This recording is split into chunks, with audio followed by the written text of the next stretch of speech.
मोर अभिज्ञता मते चेयरमेने VCDCर जिटु काम करि आहि आछे तो आजिलै तेनेकुवा कोनो धৰণৰ तेखेतर ओपरत कोनो बेनिफिशियारिये बा पाब्लिके ब्लेम दिया नाइ जेहेतु ओसरत MP इलेक्शन आहि आछे यात निश्चय विरोधी दलर किबा एटा षडयंत्र होइ एजन सोजा बेनिफिशियारिये जिटु एटा ब्लेम दिसे मोर मते मोर विवेक मते कय एटु समूली मिसा बोली मैं भाबो आरो এই ভিত্তিহীন प्रमाण নাই যদি তেনেকুৱা যদি কিবা একটা प्रमाण থাকে আমাক স্পটত তেখেতে যেটো লেনদেন কৰিছে এইটোৰ আমাক प्रमाण ফটো হকাৰে যদি দিয়ে তেনেহলে আমি বিশ্বাস কৰো আজিলৈ তেখেতৰ যেটো ক্যাৰেক্টাৰ পাব্লিকৰ লগত কাম কৰাৰ যেটো ব্যৱহাৰ এটো অতি প্ৰশংসনীয় आजिलै पाटाबारी VCDC तेनेकुवा आमी चेयरमेन हुआ नाइ तो मोर विवेके एखिनि मैं कब पारो BM News time now दा बडलेण्ड बर' खौरां इउनाइटेड निउज मीडिया नोंथांमोननिसिम सानजौफु समनि गाहाम हामलायनायखौ बयनोबो जासिबाय लोगोसे आंजोंनो बाहागो लानाय जोंनि प्राइमारिनि नेहाथारि लोगो आफादगिरि आरो गावबुरा बिथां आरो लोगोसे आंनि VCDC सोद्रोमा आरो साफ्रोमबो रायजो बिथांमोन आरो लोगोसे माखासे बेनिफिशियारि जा दंफैयो बिथांमोननिसिम आं गोजोननायखौ जासिहरबाय दिनै जोंनि बेहाय मोनसे खौरां बिजोङाव फोरमायनो लानाय गुबै आयदाया जाहैबाय दाखालि थांनाय 24 तारिख खालि जितु पाटाबारि VCDC चेयारमेन अर्थात आंनि सायाव जे माखासे एलिगेशन लाबोदों बिनि सायाव जोङो खेंफोरथि होनो थाखाय जोङो बेहाय ज'जादों दा बेहाय आङो खोनानो मोनदों जितु जोंनि पाटाबारि एलेकानि गोजोनपुरि लोगोसे लावख्रिगुरि लोगोसे थुरिबारि बिनि माखासे पिन्नाइ बेनिफिशियारि बिथांमोननिफ्राय बिथांमोना जे न'नि सायाव जे एलिगेशन लाबोदों दा बेहाय आं बुंनो सानदों दा बेहाय जोङो थांनाय जितु काटसा हाउसाव जोंनि ब्लकनि निर्देशआव भिडिअ सारा जिखिनि जों चेयारमेनफोरखौ लानानै सावरायदोंमोन लोगोसे VCDC मेम्बारफोरखौ लानानै सावरायदोंमोन जे बेहाय ब्लकआनो कमप्लिटलि दायित्व लानानै बेनिफिशियारिनिफ्राय फैसाखौ बोखांनानै खामानिखौ मावनायनि खोथाखौ सानलायदोंमोन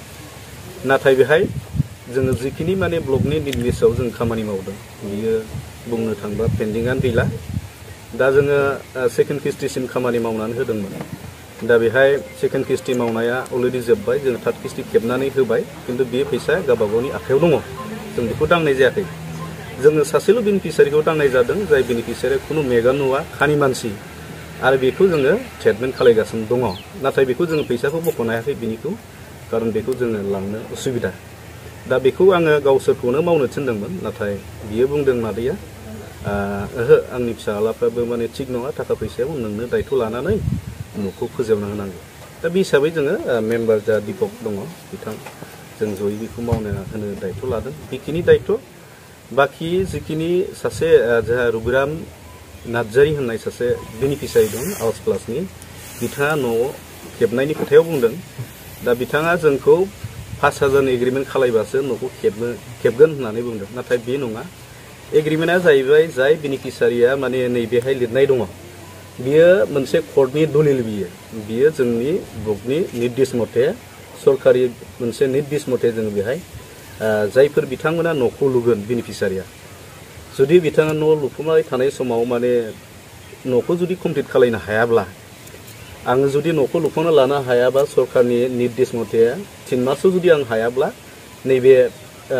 दलिलाव लिरनाय मथे एग्रिमेन्ट मथे आंखौ आयेनगत साजा होनो हागोन होननानै लिरनाय दं दा बेहाय जों साफ्रोमबो बेनिफिशियारिनिफ्राय जोङो बेखौ उइथ डकुमेन्ट्स जों बेहाय सहि लानानै जों बेखौ ब्लकआव साबमिट होनांगौ दं दा बिथाङा बेखौ मानियाखै दा बे हिसाबै दिनै जोंखौ माने मोनसे फैसानि खोथायाव जोंखौ इलेक्सन लाबोदों दा बियो नङा जोंना ओइदिनखालि जोंनि GRS आरो जोंनि इन्जिनियार आरो आंनि मेम्बारफोर जितु फिल्डआवनो दङ हरनि 7टासिम बिथांमोना फिल्डआवनो गिदिंगासिनो दङ नाथाय दिनैसिम जोंजों बे बाथ्राखौ रायलायफैयाखै आं सिगाङाव बुंदोंमोन नोङो मेम्बारजों लोगो लानानै दलिलाव सहिदो होनबानो जों बेखौ न'खौ खेबगोन बेथ' मोनसे सरकारनि आयेनखौ नोंबो मानिनांगौ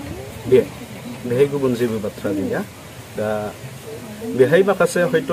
बिथाङा गोसो जानानै बुङाखै जानो हागौ जोंनि मिथिनायाव बेहाय एकजन मानसि जाय बिथांमोना दिनै मिडियायाव नुजानानै बाथ्राखौ फोरमायदों बिथांमोननि माखासे साजायनाय बाथ्रा जों बेखौ बुंदों होननानै जों प्रमान होनो हायो जोंहा सासे जोंहानि फारान लाख्रा आदा दंफैयो जाय बिथांखौ माने जबस्थि मिडियायाव बुंहोदों बिथाङा दा फोरमायगोन बेनि गेजेरजों हयथ' नोंथांमोना मिथिनो मोनगोन दा जायफोर बिथांमोना बेबायदि मोनसे आंनि सायाव जिहेतु प्लान पलिसि खालायदों बेयो नैथि खेब जाबाय थांनाय बोसोरसेनि सिगाङावबो आं बेबायदि टारगेट लादोंमोन माखासे एलिगेसन लाबोनानै बे बिथांमोना साक्सेस जायाखै बेहाय माखासे बिथांमोना गावसोरनि गोसोनि खुद्रिनायखौ देखायदों बयबो रायजो राजाया हमनो हादों दा जायनि थाखाय बिथांमोना आरो नैथि खेब बे मोनसे पलिसिखौ आंखौ बोरैबा नासयनानै बोख्लायनो हायो बेखौ मोनसे षड्यन्त्र खालायदों टटेलि माने नंखाय जोङो नै प्राइमारि लोगो आफादगिरि दं नेहाथारि दं जोंना केसियारफोर दङ जों जथायै सावरायनानै जिखिनि जोंनि खामानि दङ जों मावनाय जायो बिसेसकै बांसिन जों डेभेलपमेन्टआव VCDC हिसाबै आंनि मेम्बारफोर दं मेम्बारखौ लानानै जों सावरायनानै मावनाय जायो न'नि खेथ्रआवथ' नोङो आंथ' दानि आवाज प्लासावथ' मोनसेबो दाङाखै आङो आरो बे दांनायनि खुनु बाथ्रायानो गैया किसुमान बेनिफिसियारिया जबस्थि जोंनो गंसे गंनै माने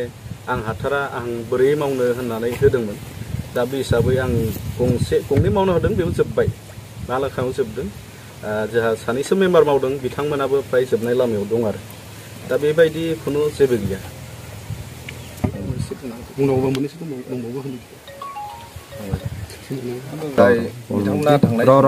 जाय बिथांमोना थांनाय 24 तारिख बेवहाय चेयारमेन बिथांनि सायावहाय एलिगेसन लाबोदों बियो माखासे खोथा बुंनाया टटेलि बिसिना नंखाय मानो होनना बुङोब्ला बिथां चेयारमेनखौहाय 5,000 रां लायो होननाया बे टटेलि नंखाय आरो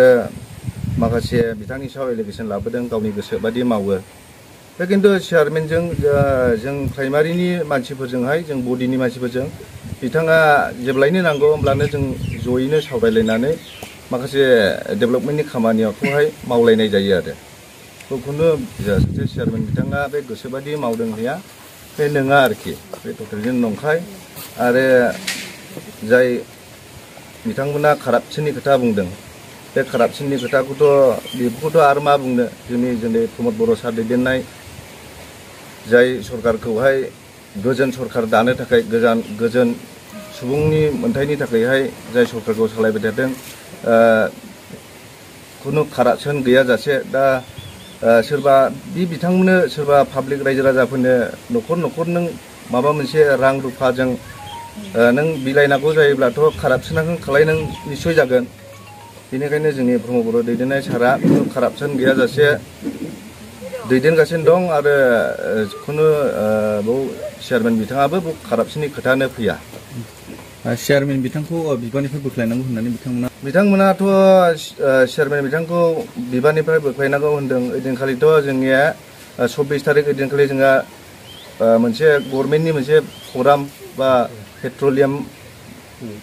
इन्डास्ट्रि माबा फाउन्डेसननि डे दंमोन ओइदिनखालि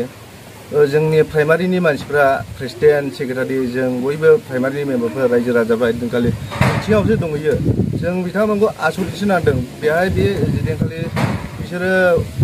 चेयारमेन बिथांखौ बोख्लायनांगौ होनदों खुनु प्राइमारिनिबो रावबो प्रेसिडेन्ट सेक्रेटारि मेम्बारफोर खुनु मानसि गैयामोन आरो बिथांमोन सोरबा सासे मेगन सानानै गाज्रि षड्यन्त्र खालामनानै बिथांखौहाय गाज्रि एलिगेसन लाबोदों आरो जों जोंखौ प्रुफ होनो हागोन जों बिथांमोननि जा एलिगेसन लाबोयो जों बिसोरनोहाय जोंनि फिननायखौ होनो जों जेब्लायबो रेडि आवहाय बिदि जादों होननानैबो मिथियाखैमोन आंनि बागैनि काउन्टाउनाव थादोंमोन आं बे समावहाय गामिनि लोगोफ्रानो आंखौहाय नाजाद खालामलांदों आरो नों खौरांगाव मा लोगोफोरनि दारैसो बिदि जादों नालाय दाख्लैहाय 24 तारिखआव माने नाजाद खालामनानै लांदों आंखौहाय ओमफ्राय नों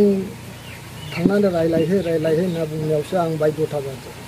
नोंथाङाबो बुंदोंमोन जे आंनि न'खौ खनथाम मोनखांबाय खिन्थु आंनि न'खौ फैसाया खनथाम हाबखांबाय बेनि गेजेरावहाय आंखौ चेयारमेना बुंदोंमोन हायोला मावना लादो होनदोंमोन ओमफ्राय आं बे समावहाय आंनि न'खरावहाय हाबा एसे दङ आं हानाय नङा फैसाखौ मोजां हरबाय नोंलाय आं दाख्लैनो बुंखादों बेनो आरो ओमफ्राय मा जाहोननि थाखाय नोंथाङा खौरांगिरिफोरनि सिगाङाव अजद दिखोदोंमोन जे चेयारमेना आंनिफ्राय फैसा लांनानै आंनि न'खौ कमप्लिट खालामाखै होननानै माने फैसा लांनानैहाय माने